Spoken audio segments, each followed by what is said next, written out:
Bienvenue dans cette série inédite 2034, Immersion aux frontières conscientes du futur. Je suis Valérie Demont, futuriste, hypersensible, intuitive, et j'œuvre avec cœur et conscience pour préparer les leaders au monde de demain.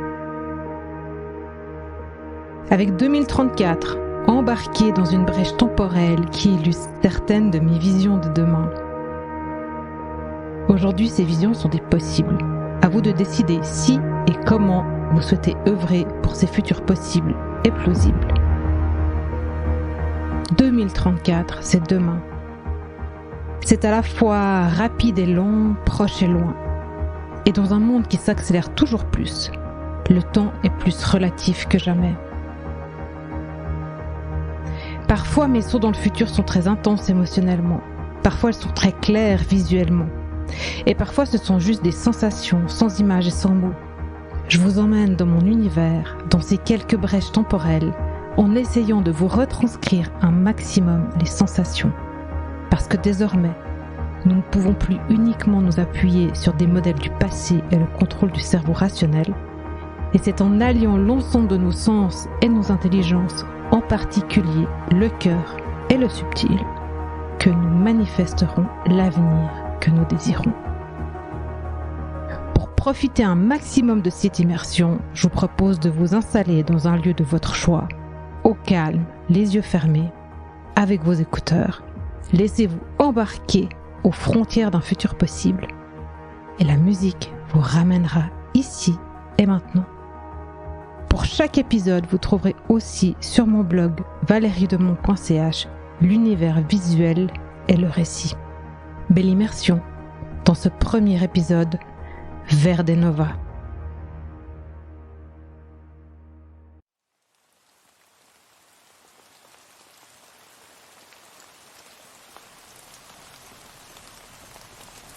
Verde Nova, Lausanne, à l'harmonie du futur naturel.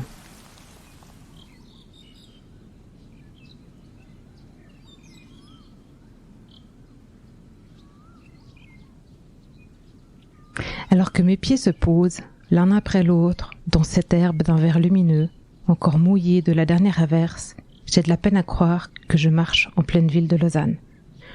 Tout a tellement changé. Les routes et les trottoirs goudronnés ont disparu pour laisser place à cette herbe et à des sentiers carrossables. Ceux qu'on empruntait jusqu'au début du XXe siècle pour les balades en montagne. C'est comme si la montagne et la ville et la nature s'étaient réunies. Et c'est incroyable parce qu'il vient de pleuvoir. Une pluie intense, rapide, orageuse en fait, 5 à 10 minutes. Et aucune flaque d'eau. L'herbe, elle est encore humide, et le sentier, composé de plein de petits cailloux polis et aplatis par le pas des passants, ne laisse percevoir aucune eau. Impossible aujourd'hui pour les enfants de sauter dans les flaques comme je faisais dans mon enfance, avec mes bottes de pluie. Tout est absorbé. L'eau s'enfile maintenant dans un système de drainage souterrain qui récupère la moindre goutte d'eau pour la renvoyer vers les plantes et les immeubles aux alentours. D'ailleurs, toute l'eau est récupérée depuis les toits et ne s'en va pas dans le système d'eau claire qui existait précédemment ici. Elle est simplement redistribuée aux bons endroits à la demande. Ce système de récupération, de filtrage et redistribution est très organique. Ça me rappelle le goutte à goutte que j'avais pour mes plantes de balcon qui arrosaient à la demande, au compte-gouttes, mes plantes. Le système semble fonctionner de la même manière, juste à une échelle un peu plus grande. Je vois aussi qu'une des startups avec laquelle j'avais fait une progression vers le futur a développé son système de récupération d'eau spécifiquement pour les arbres. Ceux qui s'élèvent entre la rue et le couloir de marche. Chaque arbre a son propre réservoir personnel et le surplus est redistribué. Je continue ma balade et j'ai l'impression d'être totalement reliée à la nature alors que je suis en pleine ville. Je ressens tellement de paix intérieure en marchant sur l'avenue des Chalands. Le tram est toujours là. On perçoit ses rails entre les herbes de la prairie et des fleurs. Et d'ailleurs, je me demande comment cela se fait que ces herbes et ces fleurs sont encore hautes, qu'elles ne soient pas fauchées à chaque passage du tram. La nature semble avoir repris ses droits sa force et sa toute-puissance. Je lève la tête vers le ciel pour voir que le soleil a fait son apparition très rapidement et je sens déjà la chaleur des rayons du soleil. Heureusement que j'ai songé à mettre mon kawaii, un kawaii nouvelle génération. Il me protège pleinement de cette pluie presque tropicale et maintenant je sens qu'il s'adapte à la température extérieure et à celle de mon corps et que le stockage de chaleur se met en route pour la fin de la journée. Quelle chance j'ai de pouvoir utiliser cette énergie naturelle pour chauffer l'eau de mon thé. Le bleu du ciel est tellement plus intense depuis que les façades des immeubles sont recouvertes de végétation. C'est aussi en ça que j'ai l'impression de fusion nature-ville. L'isolation, elle est devenue naturelle. L'humidité qu'on pensait provenir de ces murs végétaux il y a 20 ans, elle est désormais, elle aussi, récupérée dans ce nouveau système d'alimentation hydrique à la demande.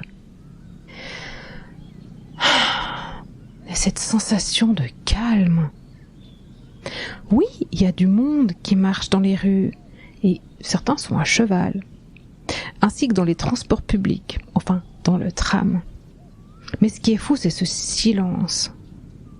Malgré une forme d'effervescence, le silence règne. Une telle harmonie s'en dégage. Les gens semblent se déplacer avec fluidité, aisance. Ils ont l'air tellement légers. On dirait que leur cage thoracique s'est amplifiée, ouverte. Il faut croire que les poumons et leur cœur ont dû grandir et s'étendre pour générer de l'oxygène et l'énergie nécessaire à tout ce mouvement, tout en restant en économie d'énergie. Beaucoup d'ailleurs portent le même genre de veste que la mienne. Peu ont des sacs à main. Ici, maintenant, nous n'avons besoin de rien. Tout est sur nous et en nous.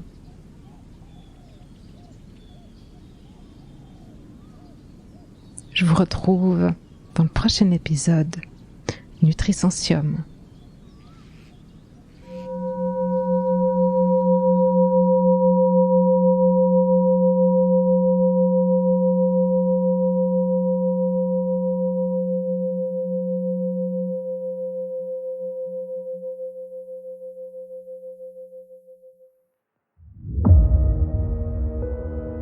Merci de nous avoir accompagnés dans ce voyage vers 2034, où les frontières de notre conscience s'ouvrent à des futurs fascinants et novateurs. Je suis Valérie Demont, toujours à l'écoute du subtil, toujours curieuse de ce qui se trouve au-delà de notre réalité actuelle. Et en tant que futuriste, hypersensible et intuitive, je m'engage à éclairer le chemin pour toutes celles et tous ceux qui aspirent à façonner un avenir conscient et harmonieux. Chaque vision que je partage est une invitation à l'action, une incitation à façonner activement le monde que nous souhaitons pour demain. La clé de la transformation n'est pas seulement de voir le futur, mais c'est aussi de se permettre d'être influencé par lui, d'agir, de créer et de vivre à partir de là. Chaque pas, chaque vision, chaque intention compte. Ainsi, si vous êtes prête à embrasser cette transformation et à puiser dans votre potentiel futuriste, à œuvrer activement pour un monde meilleur, je vous invite à me rejoindre. Parce qu'ensemble, nous avons le pouvoir non seulement d'imaginer, mais surtout de réaliser un avenir plus lumineux, plus conscient et plus en phase avec nos aspirations profondes. Osez, rêver, créer. N'oubliez jamais que votre futur commence aujourd'hui. Et je suis là pour vous accompagner. Alors, quand commençons-nous ?